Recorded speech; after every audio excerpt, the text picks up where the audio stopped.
एक गांव से 8 लोग गुजरे। अगर पीपल का पेड़ नहीं होता तो सैकड़ों लोगों की बलि चढ़ जाएगी। पीपल का पेड़ ही बचाया है। बोले भैया पीपल का पेड़ की वजह से 100 लोग बचा है इस गांव में। तो जो नशेड़ी, जो गंजेड़ी, जो शराबखोर, पुलिस जो पकड़ नहीं पाई उसे, अगर पुलिस आती तो हाजीपुर में चेकिंग कर लेता। चेक पोस्ट बना हुआ है, सबका टेस्टिंग होता है, गरीब आदमी को टेस्ट किया जाता है, पकड़ता है दारू पिए नहीं पिए हुए हैं। ड्राइवर चेकिंग कब होगी? टोल प्लाजा पे करोड़ों की वसूली होती है, लेकिन वहाँ पे तंत्र क्यों बनाया जाता है? तो जो शराब की गाड़ी चलाता है उसको पकड़ा जाए। क्या बोलेंगे इस पर आप? 2-3 बार पहले तो आप ये समझिए बड़ी घटना लोगों काट के ऐसे मार-मार घटना, कई घटनाएं इस बिहार में अभी देखने को मिलती है। सूदखोर ब्याजों के द्वारा एक परिवार के 6 आदमी को मरने पर मार दिया, आत्महत्या कर लिया। वो तो समझ में आता है कि दबंग लोगों ने किस तरीके से, अभी 3 लोग सिवान में मर गए, 5 लोग इसके पहले समस्तीपुर में भूख से मर गए, घर से मर गए, गरीबी से। अब आप पहले ऐसा समझिए कि गरीबी तो बिहार के लिए, हम लोग सब के लिए मरने और अभिशाप का सबसे बड़ा कारण है। और उससे बड़ा कारण सिस्टम हमारे लिए हो चुकी है। सिस्टम सोचती ही नहीं है। मतलब अब आप 4 लाख या 3 लाख रुपया दे देंगे, एक ट्वीट कर देंगे, क्या इनकी ज़िंदगी 18 साल के बच्चे, इनकी बेटी, इनकी ज़िंदगी क्या लौट जाएगी? लगातार कई बिल आए, केंद्र ने कई बिल लाने का किया, कई सारी चीज़ें आई।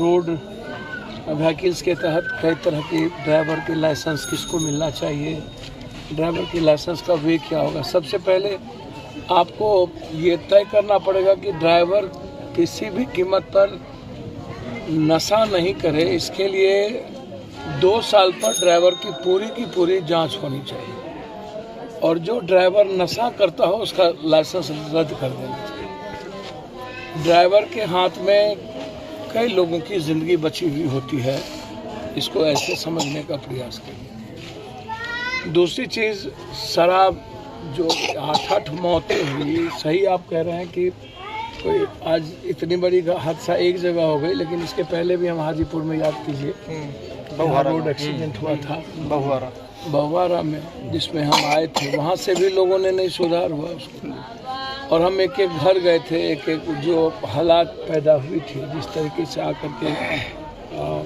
ठोक दिया, मार दिया। अब कई घटना हाजीपुर में हम देख रहे हैं, बहुवारा में घटना घटी, कई ऐसी बड़े लेवल पर घटना घट रही है। और ये तो समझिए कि मैं ईश्वर को थैंक्स दूंगा कि भैया कम से कम 100-200 लोगों को आपने बचा लिया।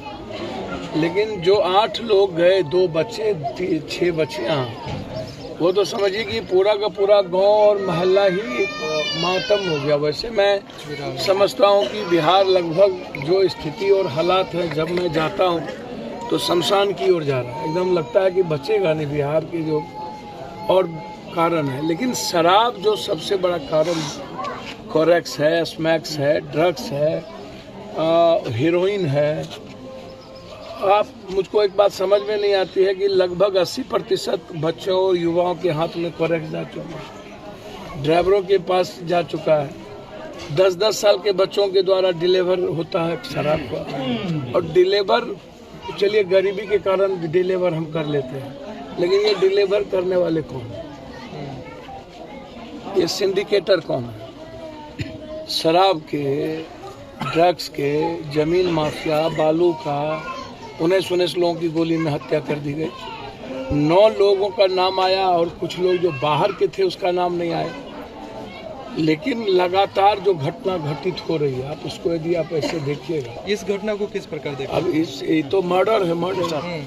कि इसको हम शराब पीने के बाद और एक ड्राइवर कंप्लीट रूप से गाड़ी चला रहा हो, सही इन्होंने कहा कि आप चेक पोस्ट पर करोड़ों रुपया, ओवरलोड ट्रक से आप 2-2 हज़ार रुपया लेते हो। बिल्कुल। और पदाधिकारी क्या बोलता है, इसको आप समझ लीजिए, कहता है 2 लखिया कि 5 लखिया। 5 लखिया यदि चाहते हो तो ये सरकार को जाएगी, और 2 लखिया चाहते हो तो मेरे जेब में जाएगी। मतलब नियम से होगा तो 5 लाख सरकार को, सरकार 2 लाख 2 लखिया है तो पॉकेट। एकदम बहुत क्लियर। कल भी ये बात पर मेरी बात जी, इन्होंने जो बात कही उसको आप ऐसे समझिए, इसको हल्के रूप में नहीं ली, हल्के रूप में लाठी हाथ में लेकर के तुरंत कुछ पूछ देना।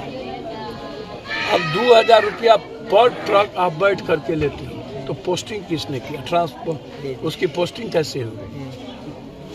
सरकार हमारी बदली लेकिन मानसिकता पदाधिकारी की पहले वाली है, एकदम एटीट्यूड नहीं बदला। तो कल भी हम शीला मंडल जी को फ़ोन लगाए थे, हरजोत कौर से मेरी बातचीत हुई थी कि ये माइनिंग और ये जो पदाधिकारी पोस्टिंग है कंप्लीट रूप से, अच्छा जो ओवरलोड ट्रक करने वाले नहीं है उसकी तो जिंदगी तबाह होती जा रही है। ट्रक तो समझिए कुछ दिनों में बेच देगा। जो ओवरलोड ट्रक कर रहा है वो माफिया, वो धमकी दे रहा है कॉमन ट्रक वाले को कि तुम यदि कंप्लेंट किए तो हम तुमको भी गोली मारेंगे, तुमको भी मरवा देंगे। तो जो कानून के तहत ट्रक वाला बिना ओवरलोड किए हुए बिना पैसा दिए हुए चलाना चाहता हो तो वैसे भी बर्बाद हो गए। तो वहाँ से भी आप जांच नहीं करते हो।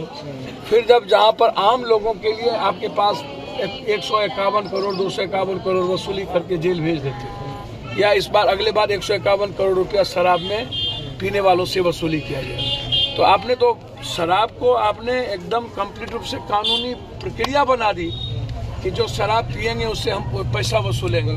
तो आपने तो इस एक्सेप्ट कर लिया कि शराब पी रहा है लोग, फिर शराबबंदी का क्या सवाल उठता है? मेरा तो यहाँ सबसे बड़ा सवाल है, मैं हाथ जोड़ करके पैर पकड़ता हूँ नीतीश कुमार जी से कि जिद छोड़ दीजिए। मैं पैर पकड़ता हूँ नीतीश जी, इस 8 साल के मासूम बच्चे को आकर के देखिए, उस परिवार को आप अपना जिद छोड़ दीजिए, और जिद करना है तो जहरीली शराब को नष्टो नाबूद कर दीजिए और बनाने वाले को खत्म कर दीजिए।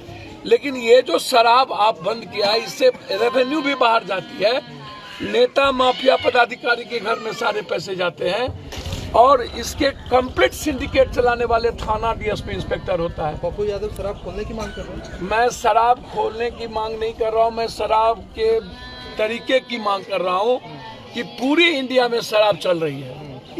महात्मा गांधी सिर्फ बिहार में नहीं ना है, महात्मा गांधी पूरे भारत में ना है, कि सिर्फ बिहार में महात्मा गांधी पैदा हो गए, और हमसे 3 गुना ज्यादा पैसा भी आप वसूल रहे हैं। जो शराब जितना में मिलना चाहिए उससे 3 गुना में मिल रहा है। ये राजस्व किसी और राज्य में और दूसरे राज्य में या तो गुंडे या थाना के राज्य में जा रहा है। तो पैसा तो आपने गरीब का भी ले लिया, आम आदमी का ले लिया, और बिहार का डेवलपमेंट भी नहीं है, और 8-8 आदमी हमारे परिवार के लोग मर गए। ये बात जाने परसौती का हाल, ये नेता लोग परसौती का हाल जानेंगे। मुख्यमंत्री जी पहुंचते क्यों नहीं ये सब घटनाओं? भैया कौन पहुंचता है? देश का पीएम पहुंचता है। मैं आपको देखता हूँ। अरे बाप मेरे, मैं तो परिवार का आदमी, उसको छोड़ दीजिए। तो वोट कहाँ मिलता है आपको? फिर वही बात, फालतू का मत करिए वोट वाला। मुख्यमंत्री जी क्यों नहीं पहुंचते? नरसंहार हुआ इस गाँव में। सर वो छोड़ दीजिए उस पर। मैं कह रहा हूँ कि मैं पैर पकड़ता हूँ मुख्यमंत्री जी का कि प्लीज तरीके बदल दीजिए, हाथ जोड़ते हैं। सर आपका सोच सही है, मैं आपको स्वीकार करता हूं, लेकिन देश जाति जनगणना की बात आती है तो देश का जनगणना ना आर्थिक करिएगा। बिहार का आप करके देश जनगणना की बात करिए। लेकिन जो शराब की बात आप कर रहे हैं, तो गुजरात भी ड्राई स्टेट था, 7 स्टेट ड्राई स्टेट था, सब जगह शराब बिक रही है और ओपन कर दिया गया। तो आप ब्लॉक वाइज कर दीजिए, एक आप जिला में कर दीजिए, होटल में, और टैक्स बढ़ा दीजिए शराब पर 70%, ताकि मिडिल क्लास और गरीब लोग ना पी सके। लेकिन मिडिल क्लास गरीब लोग शराब तो पी नहीं रहे, जहरीली शराब पी रहे हैं, और वो बन रहा है गरीब और दलित के गांव में। पप्पू यादव बनवा रहा है, अरे बना, और वहां से बना करके हम माफिया बन रहे हैं। तो पागल वहां ना होइएगा आप। जिद कहाँ होना चाहिए? जहां इंसान को बचाया जाए। जिद आप हो रहे हैं वहां जहां सिर्फ पॉपुलरिटी और वोट की आप। यातायात प्रशासन भी सक्रिय। सर यातायात प्रशासन की जांच हो, ट्रांसपोर्टर की, और ये टोल टैक्स वाले पर जहां पर पदाधिकारी हैं, तो अरबों खरबों की संपत्ति निकलती है, अरबों खरबों, सबकी ईडी की जांच हो जाए। लेकिन मेरा रिक्वेस्ट है नीतीश जी, दुनिया का सबसे ज्यादा ड्रग्स और फॉरेक्स और गांजा नेपाल से बिहार आ रहा है और 80% बच्चों के हाथ में कोलैक्स जा चुका है। क्या मांग करते हैं सर, हमें चैलेंज में लेना चाहिए। शराब को आप बंद रखिए ताकि कॉमन आदमी के हाथ में नहीं जाए, तो टैक्स कर दीजिए ना दिल्ली के तरह 70%, 70%, तो टैक्स बढ़ा दीजिए। तो बड़ा या तो माफिया पिएगा, या तो दलाल पिएगा, या तो पदाधिकारी, या तो नेता पिएगा। गरीब लोग नहीं पी पाएंगे।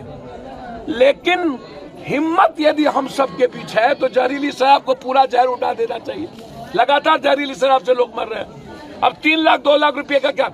हम यहाँ आए हैं, जिसके घर में बेटी है, जैसे 2 जवान बेटी है, बेटा बढ़ गया, उस दोनों की शादी में हमारे तरफ से जिस घर में है 50-50 हजार रुपया शादी में पर्सनली परिवार के तरह हमारे तरफ से शादी में उसको हम देंगे किसी कीमत पर। लेकिन सवाल उठता है कि हम जहां जाकर के मदद कर देते हैं, क्या इसके बाद मौत नहीं होगी? इसके बाद ड्राइवर शराब नहीं पिएगा? क्या ड्राइवर की जांच होगी? क्या हर 2 साल के बाद ड्राइवर्स के ब्लड जांच होंगे? नेताओं का ब्लड जांच तो होता नहीं है। नेताओं का ब्लड जांच करेंगे तो पता चल जाएगा लगभग लोग दारू पीते हैं या क्या क्या पीते हैं। पदाधिकारी का ब्लड जांच तो होता नहीं, कहता है बाहर में पी लो। बाहर जाके पी लो तो क्या जब मेरी आदत बनी रहेगी तो हम बिहार में छोड़ देंगे? नहीं सर, जब तेजस्वी जी थे विपक्ष में तब बहुत नीतीश कुमार को कहते सर, मैं एक बात छोड़िए, मैं किसी व्यक्ति विशेष की बात ना करिए। मैं पैर पकड़ता हूँ, राजनीति यहाँ नहीं करिए। मैं हाथ जोड़ता हूँ, बात करिए सिर्फ हमारे बच्चों की। बिहार की बात मैं 20-20 लाख रुपया का सरकार से मांग करता हूँ कि इस परिवार को मिलना चाहिए किसी भी कीमत पर। मैं किसी कीमत पर 20-20 लाख की मांग करता हूँ कि सरकार दे। यदि 4 लाख रुपया देता है तो एक परिवार को एक नौकरी दे कहीं जी। ये मेरा डिमांड है। ड्राइवर्स की जांच हो, ये सरकार को एक कानून बना देना चाहिए। चाहे प्राइवेट गाड़ी हो, चाहे सरकारी गाड़ी हो, चाहे किसी भी तरह की गाड़ी हो, उसकी जांच होनी चाहिए। तो जैसे जो 2 सालों पर 4-6 सालों पर टीचर्स का एग्जाम होना जरूरी है। आप जो कह रहे हैं कि टीचर्स जो नहीं पढ़ाएगा 70% बच्चा नहीं आएगा, कहाँ से आएगा? आप कह रहे मार्क्स लाओ, लाओ पाओ, मार्क्स लाओ पाओ, मार्क्स लाओ पाओ। आप एग्जाम लेंगे नहीं किसी का, मार्क्स तो कोई पैसा से खरीद के लाएगा और आप हमको नौकरी दे दीजिएगा 4 लाख टका में, 6 लाख टका में। एग्जाम होगा नहीं, आप हमको कह रहे हैं सस्पेंड करिए। तो एग्जाम लीजिए ना, पहले हमारे बच्चों का एग्जाम लीजिए। एग्जाम के बाद जब पास करता है तो आप उसको और रिटर्न या जो चीज करना उसको करिए। आप तो कह रहे हैं कि नहीं, जिसका जितना मार्क्स उसको नौकरी लाओ। पहले तो आपने कहा कि पास कर दो, 8 के बाद पास कर दो, 10 कर दो, क्लियर कर दो। सर, यदि नीतीश जी आप अपने कानून को अमलीजामा पहनाना चाहते हैं तो सबसे पहले इन्वायरमेंट बनाना पड़ेगा समाज में, जो नहीं बन पा रही है और जो स्थिति विदारक हो चुकी है, और लोगों के जेब के पैसे माफिया और बाहर जा रहे हैं। शराब को टैक्स बढ़ाइए, और कंट्री में यदि शराब चल रहा है तो आप यहाँ तक एक नए तरीके से उसको लाइए। मैं फिर हाथ जोड़ता हूँ, हम हाथ जोड़ करके नीतीश जी से आग्रह न सुने। यदि इस तरह का रहा तो एक दिन ऐसा विद्रोह होगा जैसे गुजरात और हिमाचल में विद्रोह एंटी भाजपा हुआ है ना। हमें जनता के हित की बात करनी चाहिए। बिल्कुल, हमें जिद लेना चाहिए उसकी गरीबी, उसके रोजगार और किसान के सवाल पर। स्वास्थ्य और शिक्षा के सवाल हमें जिद लेना चाहिए स्वास्थ्य और शिक्षा के सवाल पर। ये बिल्कुल पॉलिटिकल। महात्मा गांधी तब थे। आज महात्मा गांधी होते ना तो लोग पहले पूछता कि कौन, कहते हम गांधी, तो कहता माल है जेब में, लाए हैं कुछ। आज भगवान होता तो कहता कौन भगवान, माल ले लो। हाँ, ये फालतू बात है। समय काल पात्र के अनुसार चीजों को चेंज करने की जरूरत है। गांधी तब क्या कहा वो छोड़िए, आज गांधी प्रासंगिक है जीवन में, लेकिन तरीके प्रासंगिक नहीं। सर, हम एक बयान आपका सुने थे कि जिस दिन हम मुख्यमंत्री बन जाएंगे जितना बिहार का पुलिस है सारा फोर्स का गोली उतार देंगे। आप पहले ये देख लीजिए। अच्छा, एक बात बताइए, अपराधी का गोली चलता है, पुलिस का गोली क्यों नहीं चलता? बिल्कुल, इसीलिए नहीं चलता है पुलिस की गोली कि हम जो सिस्टम चलाने वाले हैं, BDO, CO, दरोगा की पोस्टिंग कौन करता है? हम ही ना। 20 लाख 40 लाख में पोस्टिंग कौन करता है? सिस्टम ना। और सिस्टम चलाता कौन है? नेता ना। तो फिर नेता दुनिया में, आप नेताओं के बारे में क्यों नहीं बात करते हैं कि गाली देते हैं थाना और फलना को? सब कुछ नेताओं के हाथ में है।